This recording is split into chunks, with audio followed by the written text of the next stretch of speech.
భక్తహార్దతమో భేద భానుమద్భానుసంతతిః శివదూతీ శివారాధ్యా శివమూర్తి శివంకరీ.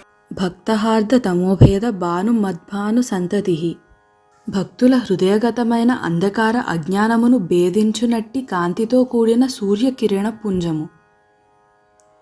తనను నమ్మిన వారి అజ్ఞానము అనే అంధకారాన్ని తొలగించి వారిని ప్రజ్ఞావంతులు చేయడంలో అమ్మవారు చీకటిని పోగొట్టే సూర్యుని లాంటిది. మన లోపల ఉండి మనకు జ్ఞానకాంతిని ఉత్పత్తి చేసుకోగలిగే జ్ఞానాన్ని ఉపదేశించినది అని ఈ నామానికి అర్థం చెప్పుకోవాలి. శివదూతి శివుని వద్ద పంపిన దూతిక. సాధనలో అమ్మవారు అనుసరించిన మార్గాన్నే తన భక్తులు కూడా అనుసరించేలా చేయడం కోసం ముందుగా శివభక్తిని వారిలో కలుగచేస్తుంది. ఆ శివభక్తితో భక్తులు ముందుగా శివుని సాన్నిధ్యాన్ని, తత్ఫలితంగా ముక్తిని పొందుతారు. వెన్నెముకలోని ప్రధాన నాడులలో పింగళా నాడి ఆరోహణాత్మక జీవ ప్రజ్ఞను సూచిస్తుంది. ఇది సూర్యాత్మకం. స్థూలం నుండి సూక్ష్మానికి సూచించే మార్గాన్ని అనుసరించి ఉంటుంది.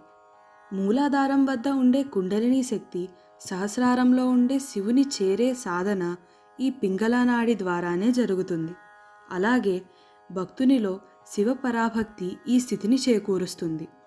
ఈ శివపరమైన భక్తిని శివదూతి నామంతో సంకేతించారు. ఈ శివదూతి నామం మొదలు సూక్ష్మరూపిణి నామం దాకా ఉండే నామాలలో ఉత్తమోత్తమమైన శివదూతి విద్య గురించి చెప్పబడుతుంది. శివారాధ్య శివునిచే ఆరాధింపబడినది.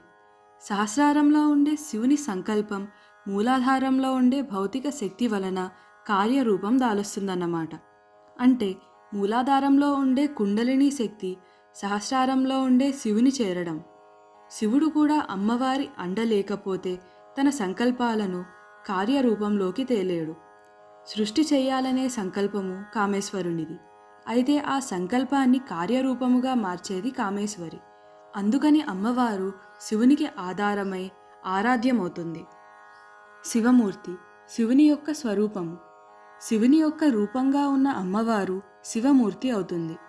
మంచికి సంబంధించిన మంగళకర ఉపదేశాలు, సిద్ధాంతాలు, సూత్రాలు ఇవి అన్నీ సంకల్పలోకంలో శివునిలాగా ఉంటే, కల్పలోకంలో ఆచరణాత్మకంగా అనుష్ఠానపూర్వకంగా జరగడానికి అవన్నీ ఒక రూపాన్ని పొందాలి. మంగళకరమైన ఆ అంశాలన్నీ అంగాంగభావ సంబంధంతోని సర్వాంగ సుందరంగా ఒక మూర్తిగా రూపొందితే ఆ రూపం శివమూర్తి అవుతుంది. శివంకరి శుభములు చేకూర్చున్నది. శివదూతి పింగళా నాడిని, శివారాధ్య ఇడా నాడిని సూచిస్తే శివంకరి సుషుమ్నా నాడిని సూచిస్తుంది. ఈ కుండలిని శక్తి సుషుమ్నా నాడి ద్వారానే సహస్రారము చేరుతుంది. సుషుమ్నా నాడి వెన్నుముకలో ఇడా పింగళా నాడులకు మధ్య సన్నని దారుపు పోగు వంటి విద్యుత్కాంతి తేజస్సుగా రంజిల్లుతూ ఉంటుంది. దీని ప్రబోధన, ప్రేరణ వల్లనే సర్వశుభములు సిద్ధిస్తాయి. శివదూతి, శివారాధ్య, శివంకరి నామాలు వరుసగా స్థూల, సూక్ష్మ, కారణ లక్షణాలను సూచిస్తాయి.